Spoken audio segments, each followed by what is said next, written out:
कामदेव पर नारद जी की विजय। बात एक समय की है। नारद ने विषय वासनाओं पर विजय प्राप्त करने के लिए पर ब्रह्मा की कठोर साधना की। वे हिमालय पर्वत के एक निर्जन स्थान में जाकर समाधिस्थ हो गए और पर ब्रह्मा की आराधना करने लगे। उनके इस प्रकार कठोर साधना करते देख देवराज इंद्र भयभीत हो गए। उन्होंने इस विषय में देवगुरु बृहस्पति से परामर्श करने का विचार किया। वे आचार्य बृहस्पति के पास पहुँचे और उनसे कहा, आचार्य नारद जी हिमालय पर्वत पर बड़ी कठिन साधना कर रहे हैं।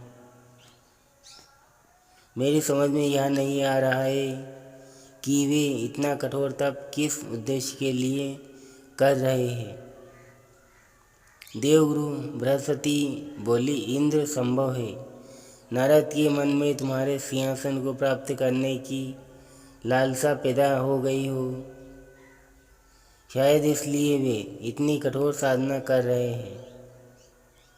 देवगुरु की बात सुनकर इंद्र और भयभीत हो गए। उन्होंने आचार्य बृहस्पति से पुनः पूछा, आचार्य, यदि ऐसा हुआ तो यह मेरे लिए बहुत दुखदायी बात होगी। मुझे परामर्श दीजिए कि ऐसी स्थिति में मैं क्या करूं। आचार्य बृहस्पति बोले, इंद्र, तुम तो देवों के राजा हो, सर्वशक्ति संपन्न हो, सामर्थ्यवान हो। मैं तुम्हें इस विषय में क्या परामर्श दे सकता हूँ।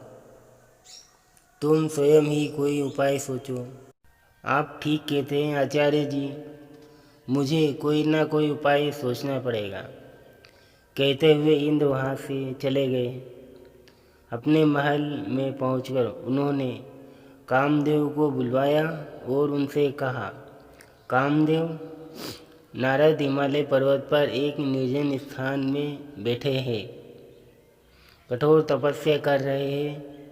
मैं चाहता हूँ कि तुम उनके पास जाओ और अपनी मायावी शक्ति द्वारा जैसे भी हो उनकी तपस्या भंग कर दो। जैसी आपकी आज्ञा, कामदेव ने कहा, और तत्काल उस स्थान को चल पड़े जहाँ नारद तपस्या कर रहे थे। वहाँ पहुंचकर कामदेव ने अपनी मायावी शक्ति का जाल बिछाया। उनके संकेत मात्र से उस बियाबान क्षेत्र में बाहर आ गई। भांति भांति के फूल खिल उठे, चारों ओर हरी तिमा फैल गई, शीतल मंद सुगंधित वायु बहने लगी, कलियों पर भंवरे गुंजन करने लगे तथा भांति भांति के रंग बिरंगे पक्षी कलरव करने लगे। कुछ ही क्षण में स्वर्गलोक की एक अप्सरा प्रकट हुई और नारद के सामने मनोहरी नृत्य करने लगी। उसके घुंघरुओं की मधुर ध्वनि वातावरण में गूंजने लगी। लेकिन कामदेव का यह प्रयास व्यर्थ ही साबित हुआ। अप्सरा नृत्य करते करते थक गई, किंतु नारद का ध्यान नहीं टूटा। थक हार कर अप्सरा वापस लौट गई। तप पूरा होते ही नारद ने आंखें खोली। कामदेव ने सोचा, यदि नारद को बाद में यह पता लग गया कि मैंने उनकी तपस्या में विघ्न डालने की चेष्टा की है तो वह मुझे श्राप दे देंगे। उचित यही है कि मैं स्वयं ही उन्हें सच्ची बात बता दूं। यही सोचकर उन्होंने नारद के समक्ष पहुंचकर उन्हें साष्टांग प्रणाम किया। नारद ने उन्हें आशीर्वाद देकर कहा, आओ कामदेव। कामदेव ने कहा, अपराध क्षमा हो देवर्षि, मैंने आपकी तपस्या भंग करने का प्रयास किया था। नारद ने पूछा, पर क्यों? किसके आदेश पर तुमने ऐसा किया? कामदेव बोले, देवर्षि, मुझ अकिंचन में इतनी हिम्मत नहीं जो स्वयं ही आपको तप से डिगाने का कार्य करता।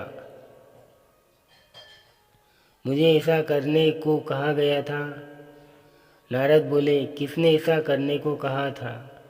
कामदेव, देवराज इंद्र ने उन्होंने ही मुझे यहाँ भेजा था।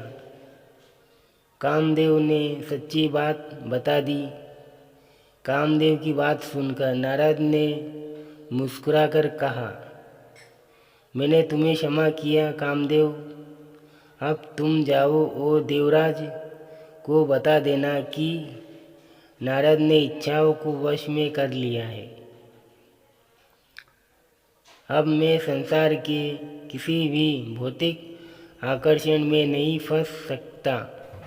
जान बची तो लाखों पाए, कामदेव ने सोचा और जल्दी वहाँ से चले गए। वीडियो पसंद आए तो लाइक, शेयर और चैनल सब्सक्राइब करें।